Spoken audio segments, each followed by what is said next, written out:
Hi there, my name's Dr. Jenny Cook and I'm a consultant psychiatrist in the Sussex and East Surrey Specialist Perinatal Mental Health Service.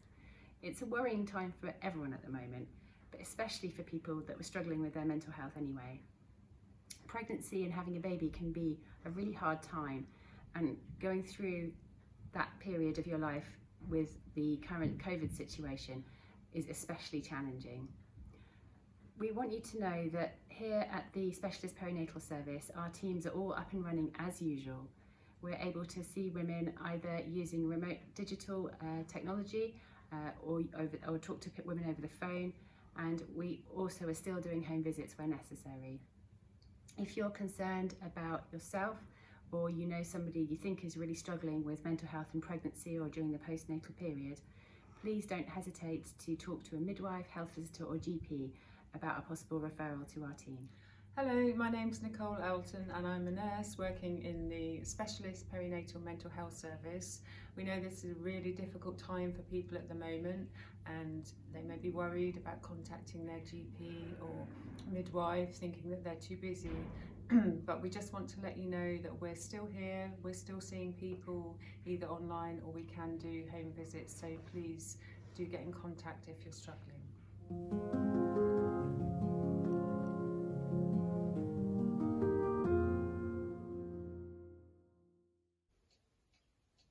Hello, I'm Mike Harris, consultant psychiatrist for the Specialist Perinatal Mental Health Service in Sussex. I'm also socially isolating, like many of you, working from home most of the time and doing my best to cope with the stress of the COVID-19 pandemic. This is a testing time for all of us, and I think even the most resilient of us are taking strain. And no doubt a lot of the emotions you may be feeling at this time include anxiety, frustration, confusion, loneliness, and even loss. What I want to speak to you today is about some tips to help to cope with those emotions.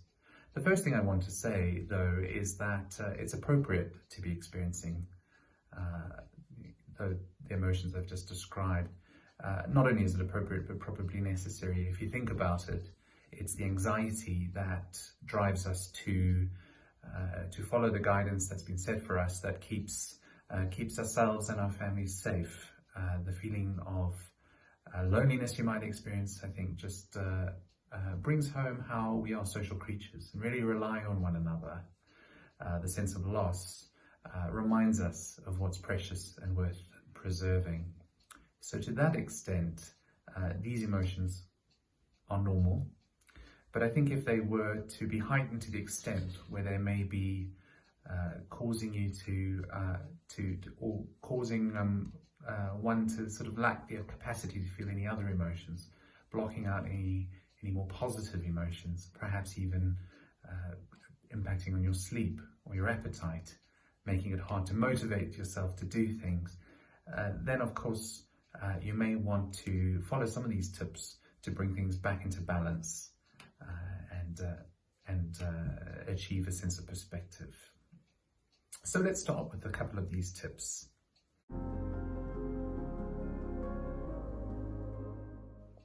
So the first tip I'm going to talk to you about is mindfulness, or maintaining a sense of being grounded or focused on the present moment. So much of the time we find ourselves thinking ahead to the future with a degree of anxiety and worrying about what might happen, or thinking about the past and focusing on where things have gone wrong, feeling a somewhat sense of regret or anxiety about the past, whereas actually the present moment we are by and large safe. And so to access the present moment is to access a place of safety. But how do you do that? Well, you have to bring yourself away from the chatter in your mind to what is happening right in front of you. And so often a good way to do that is to ground yourself in the moment. Some exercises or practices you can do are fairly simple. For example, the 5, 4, 3, 2, 1 method, which essentially is focusing on 5 things you can see right in front of you, and take particular notice of what you're looking at. Describe it in your mind as objectively as possible. Then move on to 4 things you can hear, 3 things you can touch, 2 things you can smell, and 1 thing you can taste. And that should just bring your mind to the present moment.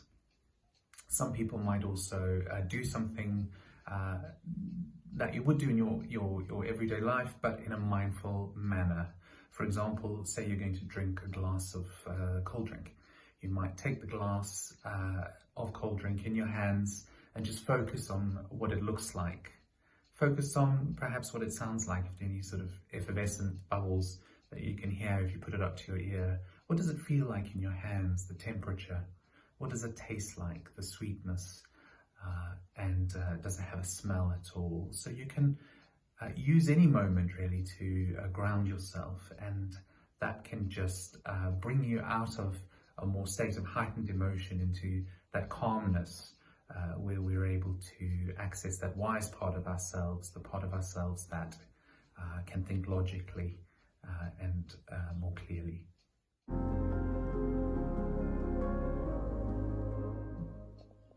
The second tip that I'd like to talk about is planning for positives or promoting structure in your day.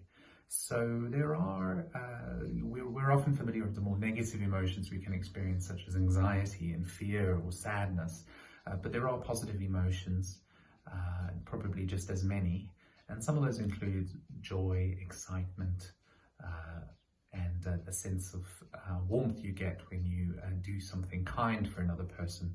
It is possible to actually plan for these, plan to experience these emotions. And so what we recommend is looking at your timetable, your weekly timetable, what you might do in the next week in a more strategic manner. And try to make sure that there are activities in the week that are going to likely result in you having a positive emotion. So that might be scheduling something enjoyable to do with your children, which could be, say, doing some baking or going for a walk.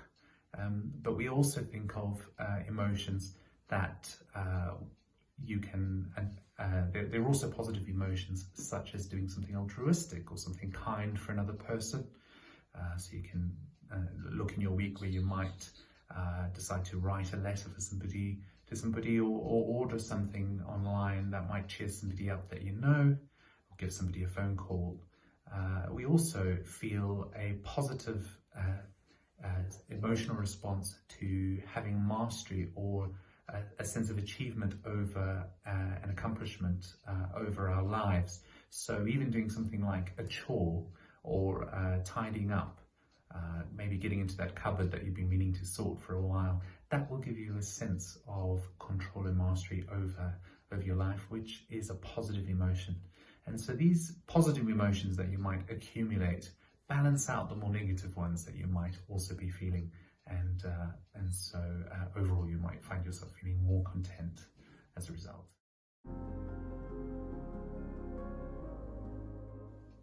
It's also important to bear in mind how to cope when you're feeling acutely distressed.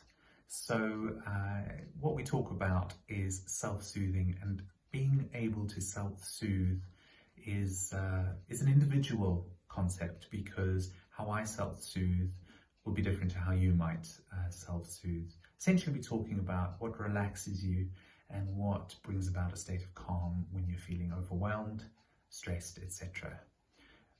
There's some tips that tend to help most people. One is to slow down your breathing. Now, we all, I suppose, we breathe unconsciously most of the time. When you're stressed or in a heightened state, you'll find that your breathing is slightly different to how it is when you're relaxed. You won't be aware of this, but your breathing becomes more shallow and rapid and tends to involve the chest. So that's where the movement will tend to be. What we want to do is deliberately breathe in the more relaxed, contented state, and that involves making sure that your abdominal muscles are doing the majority of the effort. So your diaphragm should feel like it is descending and stretching out and allowing the lungs to feel to full at the bases. You'll know when you've got this right, because you'll feel a slight wooziness, a sense of calmness. And we want to really inflate the bottom parts of the lungs for a good 7 seconds in and a slow 11 seconds out. If you keep doing this for 4 minutes, you'll find yourself in a state of calmness and relaxation. What else you can try is what we call progressive muscle contraction and relaxation. Starting from the bottom of your body, you want to contract and squeeze your muscles, starting in the foot. You can curl your toes as much as you can, hold it for 4 seconds, and then relax. Move your way up to your shins, constrict those calf muscles as tightly as you can, and then relax. Move up to the thighs and so on. And that will just bring about a state of calmness. We also say to make sure that, if you are feeling a little bit overwhelmed or stressed, attend to the needs of your body. Are you eating nutritious food? Are you getting enough sleep? Are you hydrated? And I try to think of it almost think of your body as a pot plant. If a pot plant isn't getting sufficient sunlight, fertilizer, water, etc., it starts to wilt. And people are the same thing. We have physical needs and that need to be met, as well as psychological, emotional needs. Are you getting enough interaction with other people? Are you having enough to do? And bear this in mind and make sure that it's protected and prioritized in your weekly schedule. Lastly, I want to talk to you about problem solving. So when we have an issue that is recurrent or an emotion that keeps repeating that we would like to do something about, then it can be helpful to actually approach tackling the problem in a more practical manner. What I'd ask people to do is to think about as many solutions as they can come up with to tackling the problem. For example, if you're finding that you are finding yourself very anxious about the COVID-19 pandemic, and that is present most of the time, most days, and it's really becoming an issue that you want to look at addressing, I'd say think about as many solutions as you can for that problem. Write them down on a piece of paper. For example, you might say spending too much time looking at social media or the news is, one thing you could do is to limit the amount of time you spend doing that. You might say getting some exercise will probably help to burn off some of that tension. Write that down. If you run out of potential solutions, you can look onto the internet and just Google ways to cope with anxiety. Ask your friends and family for suggestions. Write all of these down, and then what you do next is place them on a grid. You place them on a grid where you have on the x-axis, you're going from 0 to 100, where 0 is least likely to bring about a benefit, all the way up to the other side, which is most likely to be a benefit. In the y-axis, you're starting from 0, which is least difficult to implement, going upwards to most difficult. And then you place your solution somewhere in that grid. Essentially what you're looking for is the solutions that don't take a lot of effort, but are likely to have much more of an impact. So you might find in this example for that limiting the amount of time you spend on social media, easy thing to do and probably likely to have quite a lot of benefit. Other things you might write in there could also include reaching out, accessing the help that might be appropriate. If your anxiety is very severe, if it's a chronic problem, you might want to contact your GP. That's a solution that might go there in your grid. So that's a way to take control over the situation. You might just feel better even for doing that.